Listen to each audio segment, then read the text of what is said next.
Parshas Shemini, it's a very interesting parsha because it means the number 8.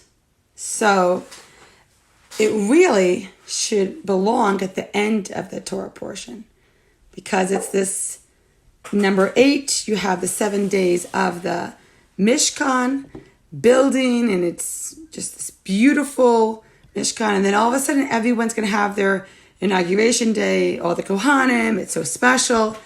And then you have the 8 of this parsha, not last week. So the question is, why is there this break? So, especially if it's the middle of a story. You know, if you're telling a story and all of a sudden you're stopping, you're like, okay, I'll catch you in a week. I'll let you know the ending. You know, it's a little bit different.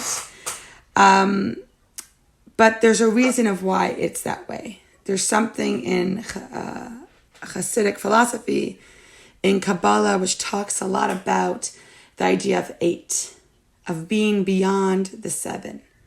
Something very much a part of the Jewish woman, because she very much symbolizes the idea of 8, the idea of being above. And 7 is like the natural order of the world, what falls in that order. And we always want that miracle. That's like that number 8, that great miracle. But it always happens, you know, when we least expect it. And but that's the 8 kind of coming through nature, it's above the natural norm. So you have this 8. And it's really connecting the divine, like our mitzvahs that we're doing, to the mitzvahs that we're doing, and to connect them with Hashem and have it be brought beyond. So it's not just stuck in the natural, but sometimes in certain situations we have to go beyond ourselves. And I was reading this story earlier about the whole idea of what the Lubavitcher Rebbe said about the idea of, you know, when a person is going through a difficult situation, they're picking themselves up, maybe they're forced to flee. And it's at that moment that they all of a sudden, there's something that happens that will never happen before. So someone sees a situation, they could pick up a car. That's like that 8 coming through, like, how did you do that? How did that happen? I thought you had a back problem, God forbid. You know, how is that possible?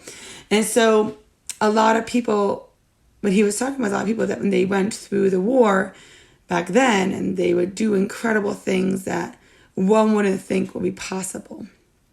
So it's kind of the same approach to this idea of the 8.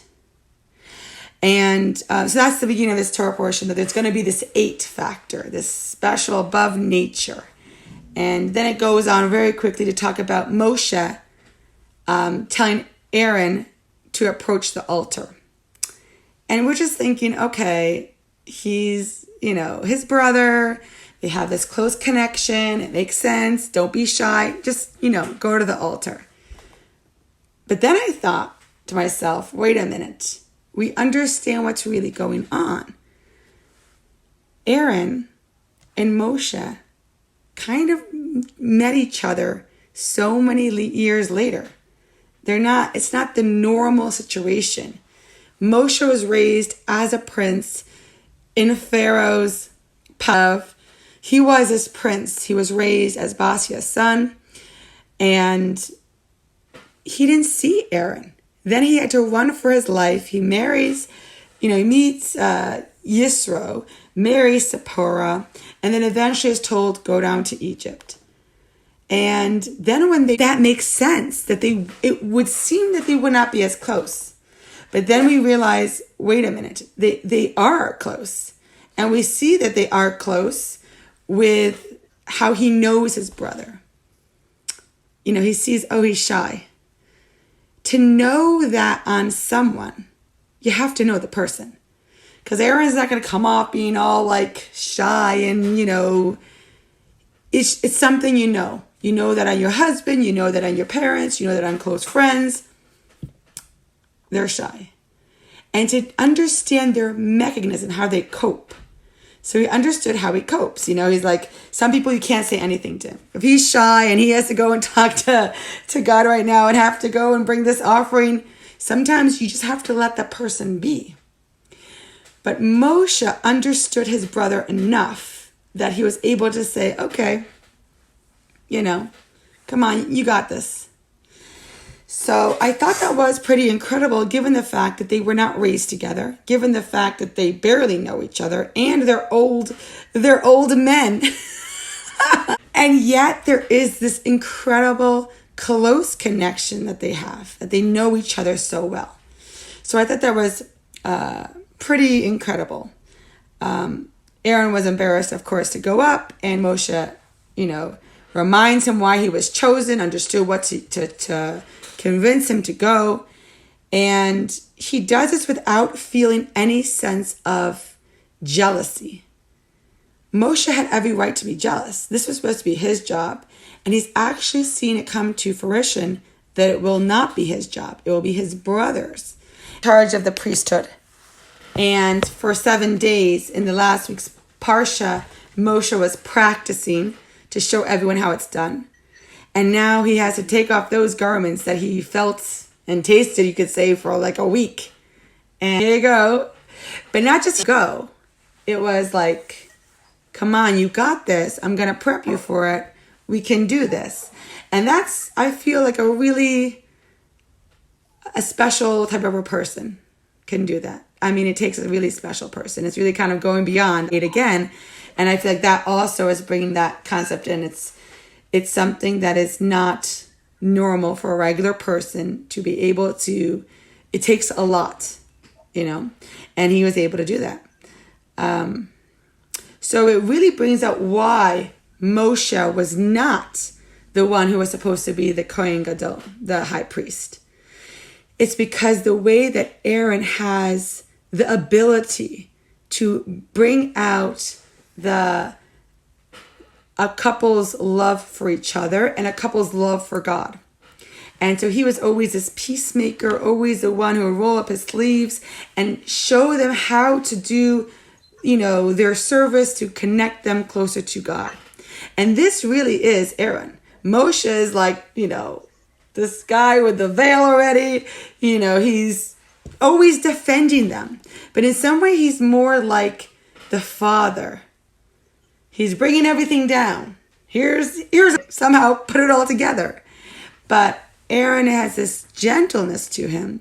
And I was saying before that the idea of the Kohen Gadol, it's really like the woman. She's in the house. How do you really explain what a woman is all about? She is like the Kohen Gadol. She's making what Hashem said in your house. She's the one that's making everything run, everything work. And so that is something that is very, very different than just what the husband will do, just what the man of the house will do. There's so much more that goes on behind the scenes. And it's the woman that's dealing in the sense of the Holy of Holies in her house. She deals with the Holy of Holies. She's helping to create this Holy of Holies, something that the raw material can be brought to her, but she's the one that knows how to make it all work out. And that is Aaron. Aaron is the idea of the woman, you can say, in the temple. He's making it all happen and bringing everyone together with this beautiful unity and this beautiful love. So that is why he really was meant to be the Kohen Gadol, even though it was going to be given to Moshe. It was really so meant to be for Aaron. Hashem decides when Moshe says, like for the millionth time, really, everyone else is better than me. God, you got the wrong person. I'm just a shepherd, really. He sees this burning bush and he's supposed to go to Egypt. And he's like, I'm not doing too well with Pharaoh right now. He chased me out, tried to kill me. I can't speak. I have this stutter. There's so many better looking, more younger. He didn't exactly say these words, but you get the point when he said that he has a stutter. And he really just wanted someone else to lead. He didn't feel he would be the right person. But of course, God doesn't make a mistake. But by him pushing so much that it should be his brother, that is when, Hashem said it's going to be, Aaron is going to be the high priest. As we clearly can see that there is a personality that Aaron had that Moshe did not. They both loved the Jewish people. They both gave their souls and their lives to the Jewish people. But there's something different with this feminine aspect of the high priest, of Aaron, the Kohen, to be able to bring up couples, to give them peace, to help the families in a way that Moshe didn't. He did it in a completely different way. And there's so many ways. I think of it almost like this idea of how a father would do it.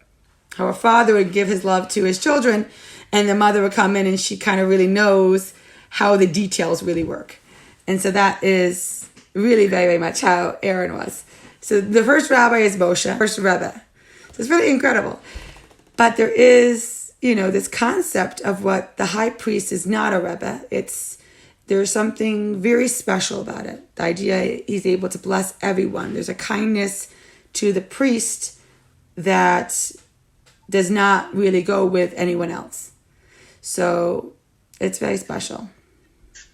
So now what happened is something very traumatic for anyone to even hear the story. You're going to cover your mouth and gasp and just cry your eyes out to hear what happened. But this is really what happened. On that same day that Aaron becomes the high priest and his sons become the Kohen, two of his sons die.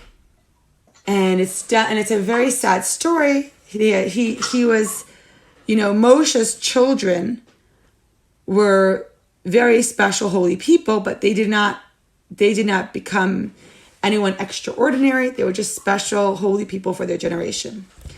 But when it comes to Aaron, he had 4 sons, and 2 of the sons, Nadav and Avihu, it says they served a strange fire to Hashem. And this is also into the idea of 8.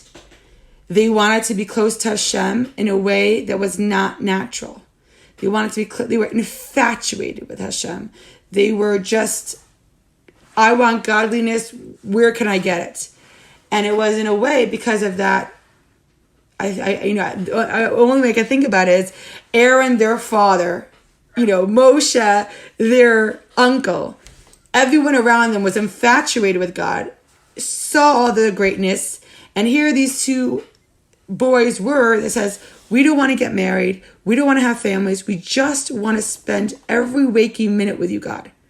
So they decided to bring sacrifice that was not allowed. Something that is not allowed. They were not allowed to do that. It was only for really the high priest. But they did it in a way that was with such love, such care, such devotion, such we really, really just want this special connection with you, God. So what ends up happening, and unfortunately it's kind of portrayed that they were these teenage drunk boys. But that's not really what happened. They actually drank a little bit of wine. And the idea of why a man needs wine and why a woman does not is to get them feeling a little bit more sensitive. The whole idea of the woman it's natural. She's already tuned in. She's already there. She doesn't need wine. She doesn't need alcohol. She's already alive and there for everyone and for God and for whoever she's dealing with. She's already in touch with the situation. When it comes to a man, a lot of times you're like, how is he so logical? And I think the real question is, how is he so not in touch with what's going on? And I think that's the real, in my mind, that's the real question. How is he not really in touch with what's going on? So when it came to Nadav and Avihu, these 2 adults, these 2 men, wanted their relationship with God to be on a total different level than it was supposed to be, because they just wanted to, be with Hashem and be a part of all of that holiness, and not put it in any context, in any container, in any, okay, this is what is supposed to happen now, it's supposed to happen later. Maybe you'll cut to that relationship, maybe it will happen for you, but this is not what's supposed to be for you right now. So, and Aaron was silent, and we're going to learn about that soon. Not in this week's special, but Aaron was silent when his sons passed away. We also know from the other parshios, we learned that his sons were called the Kedoshim. And Kedoshim nowadays actually is a terminology that's used for people that are killed, or someone who has self-sacrifice for God in the most, whether they're killed, God forbid, in the most terrible of ways and they're a holy person, or whether they are giving themselves over to Hashem in a very incredible way. So to have that following your name, the Kedoshim, it means they weren't just these drunk boys. We read that how Hashem wrote about them, how it's written about, that they were very special. So it must mean that what is explained about them, that they're these beautiful, holy boys that unfortunately were not meant to do it this special, unique relationship. But for them, that's what they lived for. That's what they decided to die for. They knew the consequence. They knew by serving this death, they knew that this was what's going to happen, but they understood that they wanted so badly to be with Hashem, even if it was going to be this way. So it's again also the concept of 8. Like, we're not meant to do what they did, but we learn from them this type of relationship that was desired from these two boys, sons of Aaron, that were extremely, godly, and really just couldn't imagine another second without Hashem on such a level. So that was something when a lot of people, when it came to, the 10 Commandments, everyone's like, no, we want Moshe. But these two boys were special. They're like, no, we want God. So it's a very special thing. Another thing I think was really incredibly sad is that who ends up bringing them out is their nephews. So it says, bring your brothers out, but who can actually bring them out wouldn't be someone, their own brothers, the Kohanim.